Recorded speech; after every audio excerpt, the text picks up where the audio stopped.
Amis Bélier, bienvenue sur Parcours éclairé pour votre tirage du mois de février 2024. C'est parti. Vous démarrez avec la 3 de denier. La 3, c'est une énergie de défi. Avec les deniers, on est dans la matérialité, l'argent, les richesses, les possessions, le foyer, la matérialisation d'une relation, de projet, d'investissement, de collaboration. Alors, vous le voyez figurativement, on a un personnage qui collabore avec un architecte et puis un moine pour bâtir un temple, un édifice, une construction, un projet dans lequel ils ont foi, et un projet de grande envergure. Ici, il s'agit d'un temple.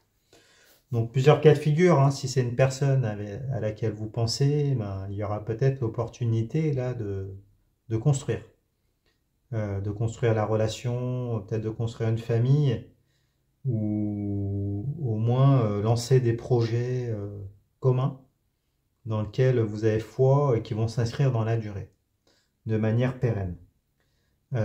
S'il s'agit d'un travail, il y a peut-être une opportunité peut-être d'avoir des nouveaux challenges qui vont à terme après pouvoir contribuer à la construction de votre carrière, à votre évolution professionnelle. Et s'il s'agit d'investissement, de collaboration ou autre, là, on vous dit que c'est le moment. Dans ce mois de février, vous allez avoir l'opportunité de relever un défi, un challenge pour pouvoir vous lancer dans un partenariat de grande ampleur. Bon, on va avoir plus d'informations en regardant de votre côté. Vous avez la 10 de bâton. La 10 nous parle de la fin d'un cycle. Avec les bâtons, ce sont les flux énergétiques vitaux, ce qui vous anime, ce qui se consume, la santé, la sexualité, les désirs, les motivations. Par extension, ça peut parler du travail. De manière générale, tout ce qui apporte un épanouissement, tout ce qui vous nourrit énergétiquement. Alors, la 10 de bâton nous parle d'une forme de complétude énergétique symboliquement. On voit un personnage qui est parti de chez lui dans un périple durant lequel il a rassemblé 10 bâtons. Et maintenant, il rentre à la maison. Donc, il y a une forme ouais, de complétude énergétique. Après, le fait qu'elle soit à l'envers, ça vous dit qu'il y a peut-être le sentiment de ne pas être allé jusqu'au bout d'un désir, que ça soit avec une personne, dans une relation, ou que ça soit dans le cadre du travail, que ça soit dans le cadre d'une collaboration, d'une passion, de quelque chose vraiment qui vous a mis en, comment on pourrait dire, qui vous nourrissait, et il y a peut-être peut-être un petit sentiment de regret ou la volonté de terminer un cycle, de reprendre un cycle et puis de le finaliser, Après, peut-être que pour certains d'entre vous, vous avez eu des épreuves, vous avez eu l'occasion peut-être de guérir des blessures, et là vous arrivez au bout du parcours, vers une forme de complétude, et on vous dit qu'il y a encore quelques réglages à faire, et peut-être que vous n'y êtes pas encore totalement. Après, avec ce défi-là qui se présente à vous, ça va être l'occasion de finaliser un chapitre de votre vie pour pouvoir après en démarrer un nouveau. Parce qu'après la 10 de bâton, c'est l'as de bâton. Et peut-être que cet as de bâton va se matérialiser grâce à la 3 de denier, qui est à la racine de votre tirage, avec ce projet de grande envergure dans lequel vous avez foi, qui va vous permettre à la fois de finaliser un chapitre de votre vie et d'en commencer un autre. Bon, on va avoir plus d'informations en regardant dans les énergies de cette personne à laquelle vous pensez, et si ce n'est pas une personne, dans les énergies qui sont extérieures à vous. Alors, c'est la carte du pendu, arcane majeure, en position inversée. Bon, ce qui est assez cocasse pour un pendu, d'être en position inversée. Du coup, il se retrouve à l'endroit. Alors, la carte du pendu nous parle d'un lien. avec du coup cette corde hein, qui retient le pied du pendu. Donc ça peut être un lien affectif, un lien amical, un lien fraternel, un contrat, des collaborations, des partenariats préexistants, des investissements peut-être qui ont... Ça peut être des responsabilités qui sont là et qui vous... Il y a un côté enfermant, hein. Il y a l'idée de tenir ses engagements, de tenir des contrats, des responsabilités, et donc du coup, il y a à la fois une position choisie, parce que le pendu, on voit qu'il n'est pas solidement attaché, il lui suffirait de se mouvoir pour pouvoir se détacher et puis sortir de cette situation, mais voilà, il y a une forme de compromis, peut-être des sacrifices qui sont à l'œuvre, et donc du coup, ben, c'est peut-être ce lien-là hein, qui empêche la pleine complétude là. Et ça explique peut-être pourquoi la 10 de bâton est en position inversée. Là, le conseil qui vous est donné, c'est finalement de ne pas rester bloqué hein, par des, euh, des engagements, peut-être des promesses préexistantes. Si vous voulez construire de manière durable et stable ce nouveau temple, hein, et là le tarot ne doute pas que vous allez y arriver, il va falloir finaliser euh, le chapitre précédent et puis ben, finalement être dans une... peut-être oui, assumer des responsabilités, des engagements préexistants, mais voilà, vous tournez pleinement vers ce nouveau défi qui se présente à vous. Bon, on va en savoir plus. En revenant de votre côté, vous avez la 4 de denier. Bon, bah là, on vient rappuyer sur sur, le poids des responsabilités. Hein. Donc, la 4, c'est une énergie d'allégeance. Et avec les deniers, on est dans la matérialité. Hein. Donc, l'argent, les richesses, les possessions, le foyer, la matérialisation de projets d'investissement, d'une relation. Ça nous parle aussi des plaisirs physiques, hein, les sens physiques, les deniers en lien avec la matérialité.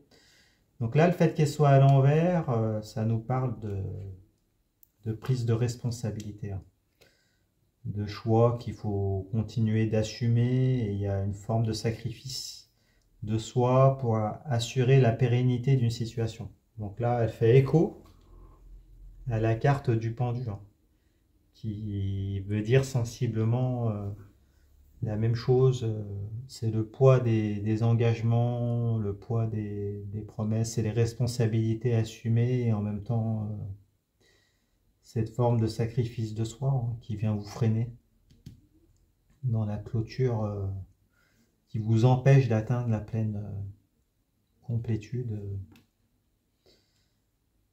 et de pouvoir avancer. Hein. Alors la carte qui répond, c'est la carte du chariot, arcane majeure. Donc le chariot, c'est une carte de contrôle. Le conducteur du chariot, c'est celui qui maîtrise de manière indépendante d'ailleurs hein, les rênes de ces deux sphinx pour les faire converger vers un objectif, vers un désir commun. Là, le fait qu'elle soit à l'envers, il y a peut-être la peur de perdre le contrôle, la peur de perdre son autonomie, son indépendance, sa liberté. Donc là, c'est dans les énergies de la personne à laquelle vous pensez, ou dans les énergies extérieures à vous. Donc peut-être que vous êtes confronté à une personne qui n'est pas libre, hein, avec la carte du pendu, avec laquelle vous voulez vous lancer pourtant. Hein. Mais du coup, ça représente un défi, un challenge, parce que cette personne, elle est peut-être un peu évitante, ou elle a peur de perdre sa liberté, elle a peur de s'engager, elle a peut-être encore des liens avec une autre personne, peut-être une famille hein, qui est en jeu, ou des partenariats, si c'est pas dans le domaine sentimental, relationnel, il y a peut-être des contrats, et du coup, ça m'a l'air d'être assez épuisant pour cette personne, hein, qui finalement peut-être hésite, a peur de perdre le contrôle. Vous vous sacrifiez en face pour cette personne, pour essayer de porter les responsabilités, le poids des décisions, mais du coup ça vous fatigue, j'ai l'impression, de part et d'autre. Bon, on va en savoir plus. En revenant de votre côté, bah oui, vous êtes en attente. Vous avez la 9 de coupe. Donc la 9, c'est juste avant la 10. 10, c'est la fin du cycle. Et avec la 9, on est dans l'imminence d'une étape décisive. Avec les coupes, ce sont les réceptacles des émotions, les sentiments, l'amour, l'amitié, la fraternité, tout ce qui touche à vos émotions, tout ce qui touche à votre cœur. Alors là, vous le voyez, on a un personnage qui a étalé toutes ses coupes en arrière-plan et qui attend une réponse. Donc, qui attend un engagement, qui attend peut-être un pardon, qui attend un geste. En tout cas, il lui manque une coupe pour pouvoir finaliser. Je pense que la coupe qui manque, c'est ce qui vous empêche d'atteindre votre complétude et votre plénitude de la 10 de bâton. Donc là, vous êtes en attente d'un pas, d'un geste, d'un engagement de la part de cette personne qui semble quand même assez instable et contrôlante en face de vous. Donc, s'il s'agit du domaine, voilà, dans le domaine sentimental. Après, si on est dans le registre du travail ou de partenariat ou d'autres, bah pareil, semble-t-il que le rapport de force ne soit pas en votre faveur et que finalement la suite des événements dépendent plus du collaborateur ou de l'employeur. Vous voyez, c'est cette idée-là. Bon, la carte qui répond, c'est la 4 d'épée. Bon, bah, c'est plutôt une bonne nouvelle. Finalement, ça va se débloquer. La 4 nous parle d'allégeance. Et avec les épées, ce sont les armes physico-mentales qui servent dans les rapports de force, les interactions, la communication. Donc il y a des promesses qui vont vous être faites. Là, on voit une scène symboliquement d'obsèques, avec une personne qui prête allégeance dans le vitrail, 4 épées, dont l'une orne le cercueil, donc d'où l'idée de promesse, de fidélité, de foi, d'engagement. Donc si c'est dans le domaine relationnel, amoureux ou même amical, il va y avoir des promesses là qui vont être faites. Elle répond à la 9 de coupe. Peut-être que vous n'espériez plus cette dernière coupe. Là, il y a une situation inconfortable avec la 9 de coupe.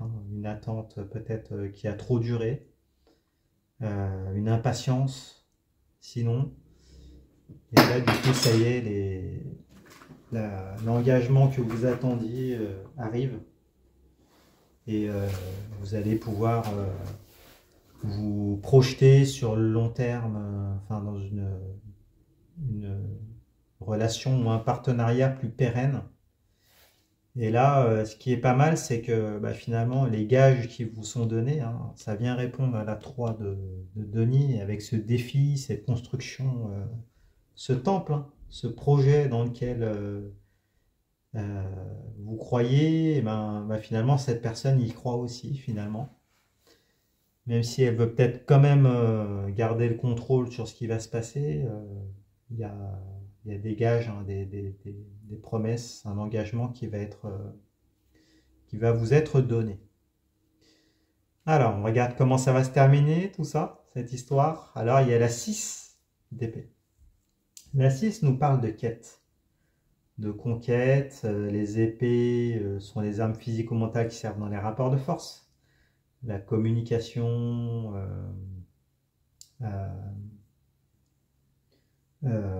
les interactions. Donc, alors, ça risque de rester un peu compliqué au niveau de la communication. Là, vous voyez symboliquement, il y a une forme de prise de distance, d'isolement. Là, symboliquement, on voit un personnage qui part vers d'autres terres, de manière un peu résignée. Il y a une forme un peu de renoncement. Là, le tarot vous dit de ne pas baisser les bras. Parce qu'à la racine du tirage, il y a la 3 de Denis. Il y a l'idée de foi. Là, c'est un peu comme une épreuve de foi, ce qui va se passer. Et même si peut-être que vous êtes un peu pessimiste, Donc cette personne en face est pessimiste, on vous enjoint de garder le cap, hein. Et puis finalement de rester ensemble dans les épreuves et puis d'avoir foi en ce temple là que vous allez construire malgré les obstacles de la carte du chariot qui peuvent se présenter sur votre route et qui risquent de faire chuter, de renverser ce chariot, hein. Il y a peut-être symboliquement l'idée d'accidents potentiels, d'obstacles qui peuvent sembler insurmontables. Là, on vous dit de garder la foi. Et de votre côté, comment ça va se traduire? Alors, vous avez le valet de denier. Le valet de denier nous parle d'opportunités, de cadeaux, de bonnes nouvelles en lien avec du matériel. Donc, le denier, c'est l'argent, les richesses, les possessions, le foyer, la matérialisation de la relation, de projets, d'investissements. Donc, il va y avoir, semble-t-il, dans le creux de la vague, dans le désespoir, finalement, une opportunité. Il y aura des solutions à chaque fois qui vont tomber et qu'il va falloir saisir. Là, on vous dit de transformer ces opportunités, donc ce valet de denier, en chevalier de denier. Après, il va falloir bouger. Il va falloir saisir ces opportunités et puis les concrétiser dans la 3D, hein. Là, c'est un denier que vous allez investir dans ce temple-là, hein. Donc, gardez la foi. Et en face, chez cette personne ou dans les énergies extérieures à vous, il y a la carte de l'ermite, arcane majeur. Alors, j'ai l'impression que cette personne est quand même défaitiste, hein. Cette personne à laquelle vous avez affaire là, en tout cas, il y a elle doit, comment on pourrait dire, c'est plus vous qui allez trouver des solutions plutôt qu'elle, hein. J'ai l'impression. Parce qu'avec la carte de l'ermite, c'est symboliquement celui qui cherche un remède, hein. Qui cherche, là il y a un travail d'introspection à faire, hein. C'est la carte du parcours alchimique, du parcours de vie, et en même temps, les remèdes sont difficiles à trouver parce que l'ermite, il a du mal à pouvoir regarder au loin. Il s'éclaire à la lumière de la lanterne. Donc pour se projeter, c'est compliqué. Il y a des blessures, des remèdes à trouver pour guérir des blessures. Il y a une introspection à faire, hein. Il y a un travail symboliquement thérapeutique. Un parcours à finaliser pour pouvoir après être pleinement avec vous, mais j'ai l'impression que c'est vous qui êtes le moteur dans cette histoire et qu'en face, c'est peut-être plutôt une personne qui a tendance à baisser les bras, qui fait des promesses, mais qui n'est peut-être pas encore en capacité à pouvoir se projeter pleinement. Et là, le conseil qui vous est donné, c'est comment on pourrait dire, il va falloir que cette personne, en fait, elle se guérisse. Là, ça va être incontournable. Mais il y a l'idée qu'au contact de vous êtes plus avancé, hein, sur le parcours. Vous avez déjà atteint pratiquement la 10. Et cette personne-là, elle doit avoir un déblocage, un déclic là, qui doit survenir. M'en semble-t-il qu'elle n'est pas encore tout à fait prête, hein. Donc il va falloir être patiente, hein, j'ai l'impression. Il peut peut-être y avoir des allers-retours, des situations un peu problématiques, mais voilà, on vous dit d'avoir la foi parce que au final, ce qui est prévu entre vous, ça représente un défi et puis il y a possibilité quand même de construire ce temple, hein, donc ce projet de grande ampleur qui représente une épreuve de foi, hein, mais qui a l'air quand même assez, comment on pourrait dire, assez grand. Donc voilà, dites-nous dans les commentaires, hein, ce dont il s'agit, quelles sont ces épreuves-là qu'il va falloir surmonter pendant ce mois de février. Si vous êtes toujours là, écrivez Bélier dans les commentaires. Ça me permettra de savoir que vous avez regardé jusqu'au bout. Mettez-moi un pouce, Ça fait toujours plaisir. Abonnez-vous, allez voir les autres tirages pour vos signes ascendants et lunaires. Vous mélangez le tout, vous aurez ainsi une lecture plus personnalisée. Vous pouvez vous rendre sur mon site internet également, leparcourséclairé.com. Vous pouvez réserver des consultations avec moi, durant lesquelles je réponds à toutes vos questions de tout ordre, avec grand plaisir. Et puis, bah, écoutez, je vous remercie. Et puis, je vous dis à bientôt. Au revoir.